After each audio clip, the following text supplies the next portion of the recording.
Ito ang aming nakuhang regalo from the Netherlands. 1 week pa lang kami dito pero ang Zoe nagkasakit na.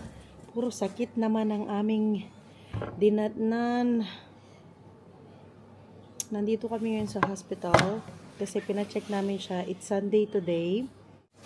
Si Kenneth, okay naman siya. Iniwan namin siya saglit kay Mama Marina kasi nga dinala namin to dito sa hospital today. Sunday kaya walang clinic dun sa barrio. Kaya dito kami dumiretso. So far, for how many days, hindi ako nakapag-vlog kasi nga ang Zoe natin may sakit. Yung usual niya, lagnat. Yung ubo niya, yung parang aso na super hard ng ubo niya. Tapos nag-chill siya paggabi. 4 days na actually. Ang binigay ko lang sa kanya yung paracetamol lang para sa lagnat niya. Tapos, yung mga inhaler niya, yung kulay blue niya na inhaler, tsaka yung kulay brown niya na inhaler. Hinintay nga namin si Daddy ngayon kasi kinuha niya yung antibiotics para kay Zoe. May pneumonia daw si Zoe. Pero pauwiin kami, hindi siya i-confine. Although meron siyang pneumonia, patuloy daw lang namin yung inhaler niya, tsaka yung paracetamol kung may lagnat, tas yan nga yung antibiotics. Pwede naman daw yan i-take orally, so hindi na kailangan na i-diretso sa veins niya. You okay, anak? Yeah. Nag-ice pa man din today. Hirap si Daddy na mag-drive kasi medyo madulas ang daan. Wala pa man din katao-tao ngayon dito sa hospital kasi nga medyo yung weather hindi favorable. Napaka-empty ng hospital. Ayun, may mga kumakain doon sa kantin. Si Daddy nandito sa pharmacy naghihintay.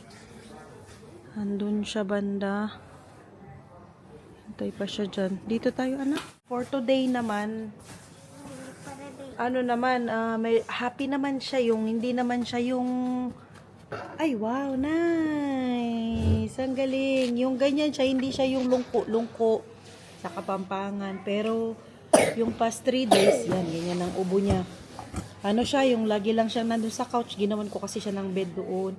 Nakahiga lang siya maghapon. Today lang talaga nag-subside ang lagnat niya. Kagabi, yung hirap siya matulog. Yung restless siya kasi pag umuubo, yung siguro masakit yung dito niya. Ayaw niya kasing ito kasing batang ito, parang yung tatay niya, napaka-gentle. Yung pagtanungin mo na, kumusta ka, anong masakit? Sasabihin niya, okay lang ako, mami, walang masakit. Tapos pag inano mo, kunwari yung tiyan niya, pinindot mo ng konti, sabihin niya, masakit yung tiyan niya. Doon pa lang niya sasabihin, hindi niya yung nice. Hindi siya yung masaingsing sa Kapampangan. Oo, dito lang ikaw anak, kinihingal konting galaw niya, hingal.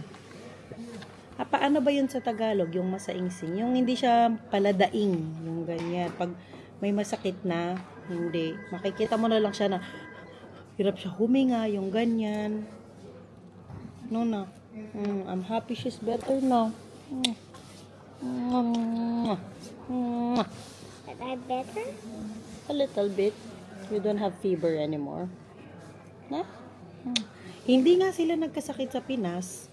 Dito naman yung salubong naman sa amin ng yung sakit naman. Ng Netherlands. Okay. Okay. Kasi siguro dahil biglang lamig yung ganyan kadating namin dito, 'di ba? Medyo malamig ang weather, nabigla siguro yan siya. Tas alam niyo na sa hangin, yung mga viruses. Ilang araw na din kaming walang masyadong tulog kasi nga binabantayan namin siya. Kasi pag ubo niya talaga, hindi pwedeng hindi ka talaga magising. Sobrang lakas ng ubo niya, yung parang aso na nakadikit na yung ganyan ng ubo. Ngayon pa lang talaga.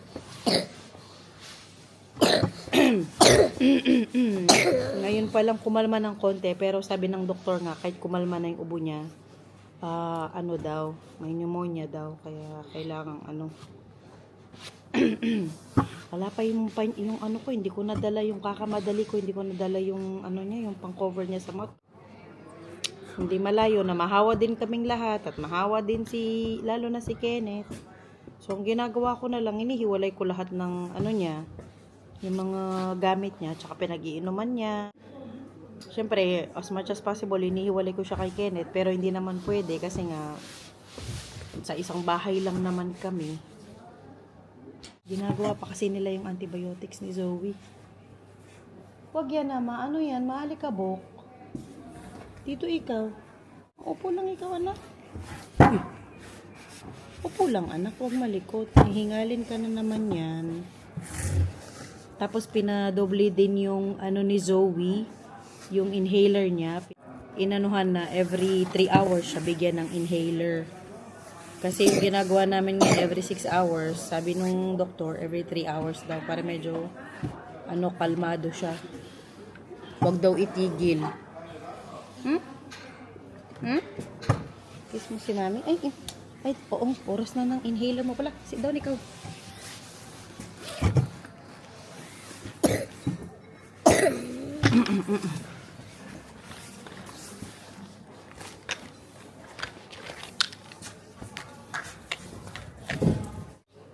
Nakita ko na yung panyo niya.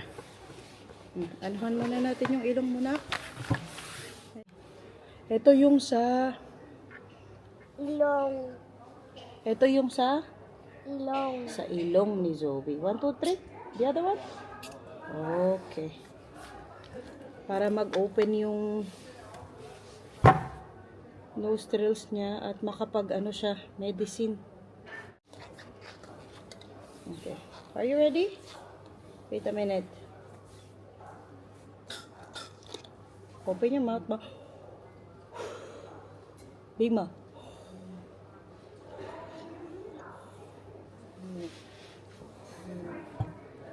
Ganyan yung lips.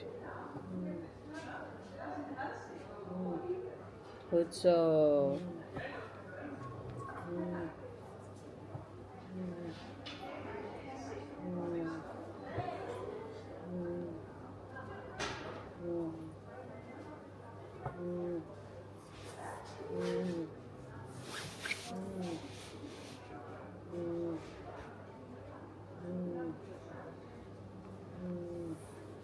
Tapos, dati kasing dalawa lang ini-spray namin sa kanya.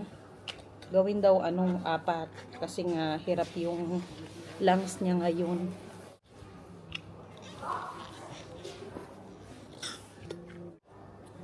Okay, yung brown naman. Ang hirap talaga kapag may sakit ang mga bata. Halos si Kenneth malikot. Halos kadarating pa lang Si JJ. namin. Ito lahat ng ito. Si ate maganda lang. Si ate maganda lang. Galing. Galing ng Zoe. Sino yan? Usap pa. Sino yan? Hindi ko alam. Sino yun? Tapos itong brown niya, 2 daw. Kasi dati lang to eh. Isang spray lang sa umaga at isa sa gabi. Gawin daw 2 ngayon. Etong lahat ng gamot niya na ito, pati yung kay Kenneth na ganito, dinala ko lahat ito nung nasa Pilipinas. Kasi feeling ko baka asmahin sila dyan sa atin. Pero hindi naman sila inasma as in. Very good sila sa Pinas. Kasi tinanungan ko yung mga nanay dito, yung mga umuwi sa Pinas. Sabi nila, yung mga anak daw nila nagkasakit, yung ganyan, mag-ready daw. Kaya dinala ko talaga lahat ng mga gamot na maisip ko na gagamitin nila. Pero compare kasi dito at saka dyan, mas maraming available sa mga pharmacy na mga gamot. Kagaya ng mga antihistamine, yung mga Neozep, ganyan. Meron available kaagad yan sa yung mga pambata, available agad yan sa atin. Dito kasi hindi, kailangan mo munang pumunta sa doktor dito bago ka nila bigyan ng ganyan. Yung mostly available lang sa pharmacy dito, pambata, yung mga paracetamol, yung mga sa ilong, yung kagaya ng inano ko sa ilong ni Zoe kanina, mga nose spray, tapos yung mga vitamins, ganyan. Pero yung mga ganyan, antihistamine, anti-asthma, mga ganyan. Merong mga cough syrup. Pero hindi naman nila nire-reseta yan ng mga doktor dito. Kagaya kay Zoe yan, umuubo-ubo siya, di ba? Usually sa atin, pag pina-check up mo yan, bigyan na ng antibiotics at saka ng kontra-ubo, saka ng kontra-allergy. Dito, hindi. Sabihin pa sa'yo na, hindi namin nire-recommend yan kasi hindi naman yan effective, yung ganyan. Pero, merong mga tinda ng mga anti-cough syrup. Pag ganito yung ginagawa ko, pinapainom ko lang ng 1 teaspoon ng honey si Zoe. Yun lang. Si Kenneth hindi pa kasi, anak dito anak. Punas ni maming bibig. Ano pa siya, 1 year old pa lang siya.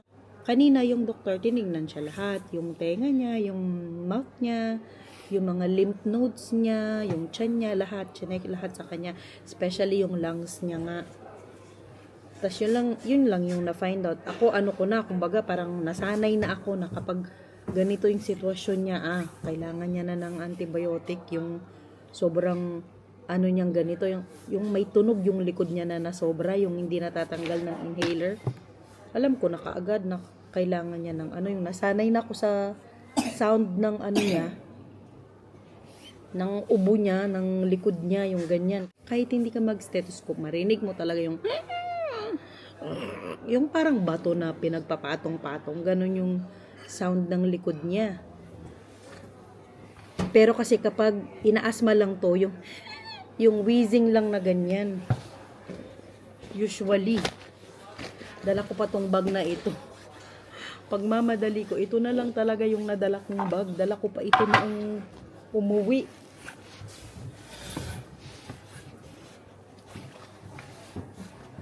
Hindi na ako nakakalkal ng iba pang bag. Anak, dito lang ikaw. Nakuha na natin yung kanyang antibiotics. Kailangan siyang iupo dito ni Daddy kasi medyo malayo-layo yung lalakaran. Under renovation kasi itong parking lot ng hospital. You okay? Ibaba yung moods niya ng konti, Dad. Dali. Lalamigin siya. Pinagamit ko yung akin kasi yung sa kanya maliliit na. Ayan, wala talaga siyang parkiran dito kasi yung buong likod ng hospital ginagawa. Malayo-layong lakaran ito. Ay, kalamig. 5 days lang naman. Sa bagay. Ang takip ba para sa syringe? Oo. What? Ano, anak? Nothing? Okay. Hi. You said I'm okay. Okay. Malapit na tayo, guys. Malapit na tayong makasakay. Tapos yung parking sa yung parking dito sa hospital may bayad pa. Ganyan ba sa atin? Pag pag pumunta ka ng hospital, magbabayad ka ng parking sa hospital din? Hindi ako sure dyan. Dito kasi may bayad.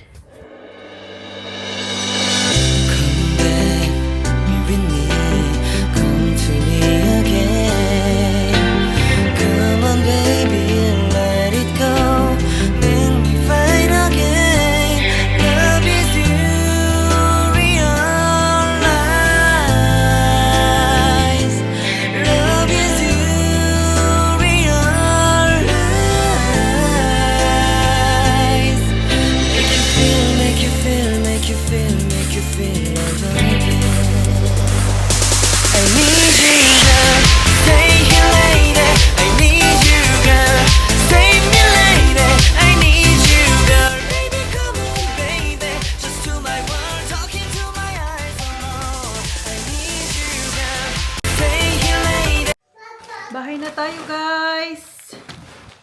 Bumili kami ng milk ng mga bata. Dumaan kami sa supermarket saglit. Nakuha na din namin ng can. Bumili ako ng mga ganito kasi ba si Kenneth paminsan gusto niya ng on the go na milk. Hindi na kasi siya yung nagpa-powder milk. Buti pala nagdala ako ng ano, no, yung Bonakid na milk, tsaka yung Bear Brand sana. Gusto din nila yung Bear Brand, pero mas gusto nila yung Bonakid ba yun? Or Bonamin? Bonamin. Gamot pala yun sa hilo. Bonakid. I-freezer ko rin to. Bumili tayo ng frozen na croissant. Hala, sinipon na rin tayo. Sa lamig dito, guys. Kinuha lang namin saglit si Kenneth. Dapat dun sana kami magla-lunch. Kaya lang si Zoe, mabilis siyang mahapo. Mabilis siyang mapagod. Kaya sabi ko kay Mama, ano na lang yung i-pick up na lang namin si Kenneth. Maaga nga yung check-up namin kanina kay Zoe sa hospital. Kaya maaga din namin nahatid si Ken doon. Pinadalan na lang kami ni Mama ng food. Ma, thank you so much. Really appreciate it po. Meron pa naman kaming ulam yung gumawa kasi akong pochero kasi nga 'di ba nagdala ako ng saging saba. Kaya lang konti na lang to. So pinadalan kami ni Mama. Ito dapat yung ila-lunch namin doon. Gumawa siya ng ano, ay kabango. Gumawa siya ng sipo egg. In-start na namin kanina yung antibiotics ni Zoe. Sana kumalma na yung pakiramdam niya in few days. Mainit pa itong ulam. Anuhan ko na.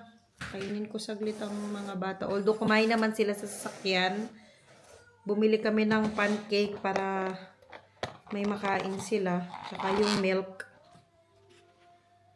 Ay, ano ba yan? Kadating, sakit agad. Ano ba yan? Pagsubok na yan, ang agad. Ganyan naman ang pasok ng February namin. May sakit ang Zoe. Anyway, may gamot na rin naman siya. So, sana kumalma na siya. Kahit papano, kumalma ang pakiramdam niya. Nakapag-lunch na kami. Hindi ko na natuloy yung vlog ko kanina. Nakita ko tong mga saging yung dinala namin galing dyan sa Pinas. Hindi na sila okay. Gumawa ako ng mango sago kahapon. Hindi ko na napakita pala. Hindi ko pala yun na vlog. Nag-ano kasi ako. Kasabi ko nga sa inyo, hindi ako masyadong nag-vlog nga. Yung halos kadating namin kasi nga nagkasakit si Zoe. Sabi ng kapatid ko, baka daw nakuha niya sa Pinas, yung ganyan, yung pneumonia nga ni Zoe. Sabi ko, anyway, saan man niya nakuha, importante, nanggagamot na siya na ngayon. So, rest assured, magiging okay din siya. Ito nga yung mga saging, oh.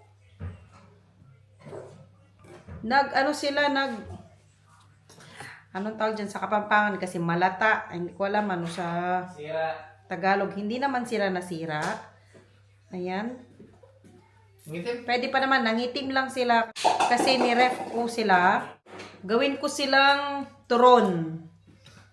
Ilan naman na sila? Last na lang ito. 1, 2, 3, 4, 5, 6, 11 na lang. Last na ito na Saba.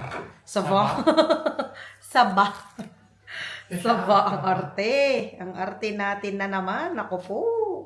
Pasensya na po. Pero okay pa naman yung ano nila, oh, loob.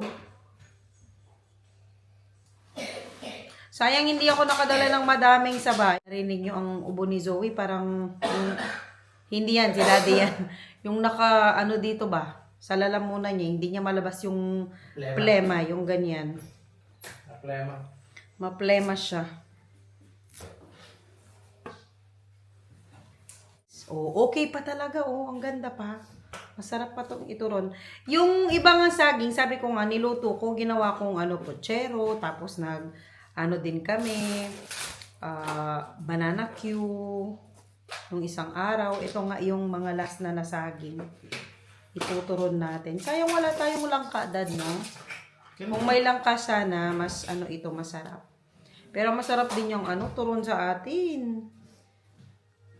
Kuha tayong turon. Kasi ang mahal ng dito, saging saba, tapos naka-frozen pa. Kaya, nagdala talaga ako.